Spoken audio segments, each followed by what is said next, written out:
Selamat pagi Bapak Ibu yang Tuhan Yesus kasihi. Kita bersyukur kepada Tuhan kalau pagi hari ini kita boleh kembali ada mendengarkan Gema Kabar Baik menyapa kita. Dan firman Tuhan pagi hari ini diambil dari Imamat pasal 24 ayatnya yang ke-5 sampai dengan ayatnya yang ke-9. Akan dibacakan ayatnya yang ke-7. Engkau harus membubuh kemenyan tulen di atas tiap-tiap susun. Kemenyan itulah yang harus menjadi bagian ingat-ingatan roti itu, yakni suatu korban api-apian bagi Tuhan.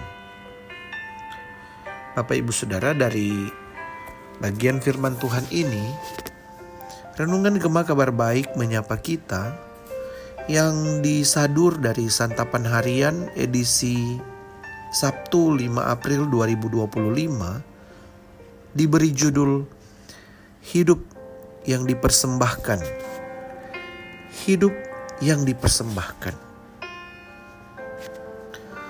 Bapak Ibu Saudara sekalian, dalam bacaan hari ini terdapat makna penting tentang mempersembahkan hidup kita bagi Allah.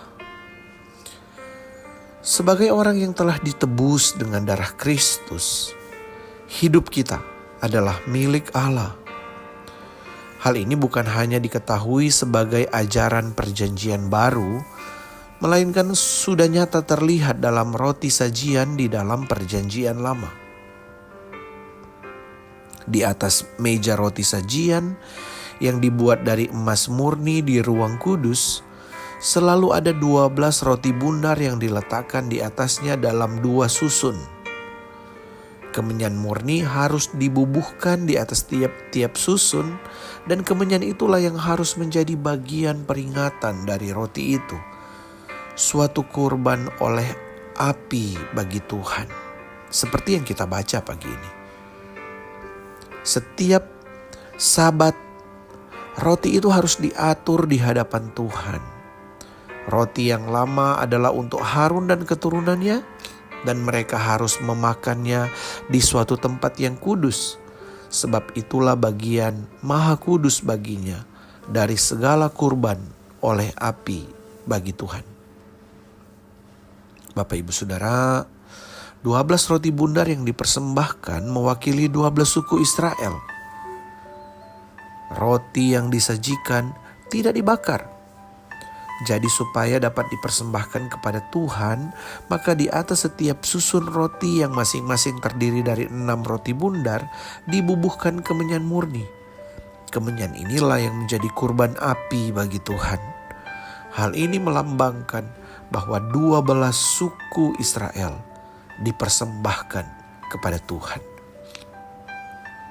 Paulus menasihatkan kita untuk mempersembahkan tubuh kita sebagai persembahan yang hidup, yang kudus, dan yang berkenan kepada Allah. Itu adalah ibadah kita yang sejati. Roma 12 ayat 1. Sama seperti 12 suku Israel, kita seharusnya mengerti bahwa hidup kita merupakan hidup yang dipersembahkan kepada Allah. Hal ini berarti tujuan hidup kita adalah menjalankan misi dan visi dari Allah, yaitu melakukan setiap pekerjaan baik yang telah Allah persiapkan bagi kita. Janganlah mengeraskan hati dengan menuruti hawa nafsu. Kita perlu bertobat jika kita masih menjalani hidup yang seturut kehendak kita. Mari kita bertekad dan berkomitmen untuk menjalani hidup sesuai dengan kehendak Allah, sebagai hidup yang dipersembahkan secara total kepadanya, hidup yang menyenangkan hatinya. Mari kita berdoa. Sebagai umat tebusan Tuhan, yang ditebus dengan darah yang mahal, seharusnya hidup kami menjadi persembahan yang menyenangkan bagimu ya Tuhan. Dan kami bersyukur firman-Mu pagi hari ini mengingatkan kami bahwa umat tebusan Tuhan adalah umat yang harus menjalani hidup kudus sesuai dengan kehendak Tuhan. Kiranya Engkau menolong kami ya Tuhan, untuk berjuang, tidak menuruti hawa nafsu melainkan kehendak Tuhan, dan berkomitmen untuk menjalani hidup sesuai dengan apa yang Engkau mau, menjadi persembahan yang hidup, kudus, dan yang berkenan. Tolong kami yang lemah ini ya Tuhan. Tolong kami.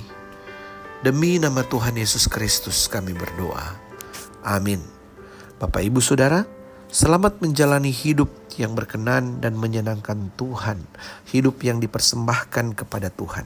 Hari ini, selamat pagi, selamat beraktivitas. Tuhan Yesus memberkati kita. Shalom.